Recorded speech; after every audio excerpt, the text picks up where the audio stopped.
here with a late night spiel with my buddy Mr. Peter ZILA, and we're going to be talking about one of the most commonly asked questions. What was first, the chicken or the egg?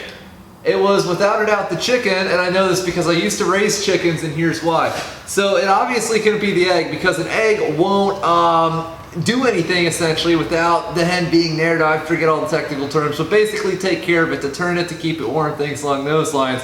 Therefore, through the process of elimination, clearly the chicken came first. So now answer the question, what is easier, MIG or stick welding? Depends if someone sets up the machine for you. All right. So let's talk about this a little bit. What's the better process for you, MIG or stick? And of course, every process has its limitations, every process has its advantages. We're looking at a stick machine.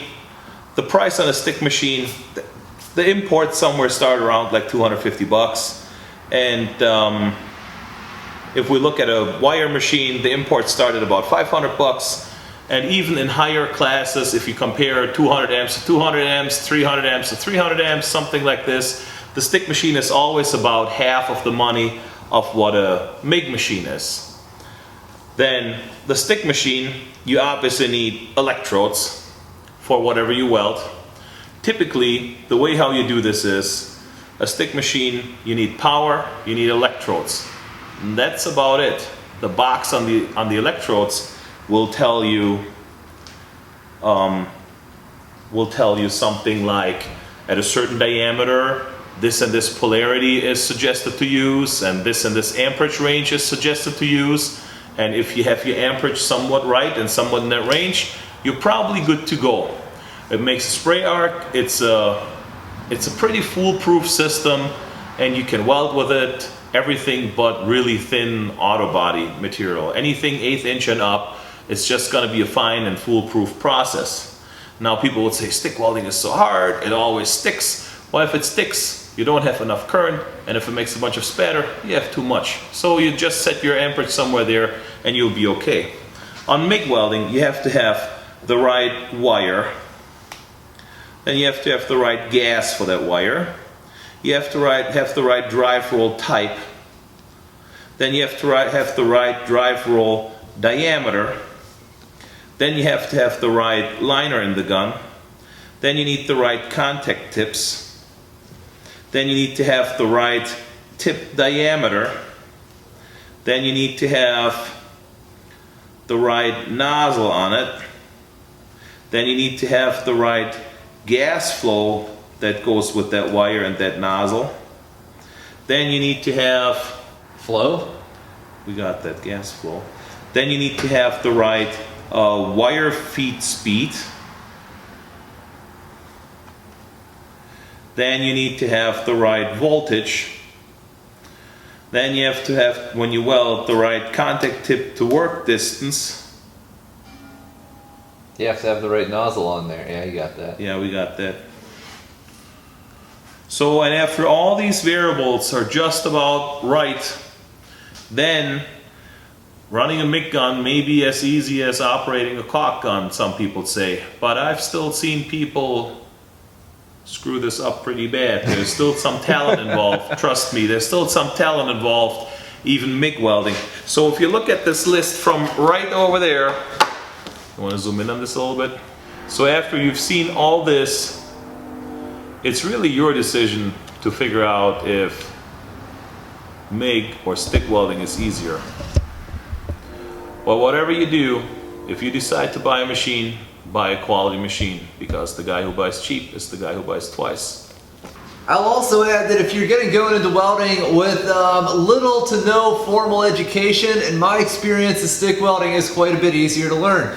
All you do some Googling, you figure out what the most commonly used electrodes are, or electrode, which is generally 7018 for pretty much all sorts of general purpose stuff on anything 1/8 inch and above.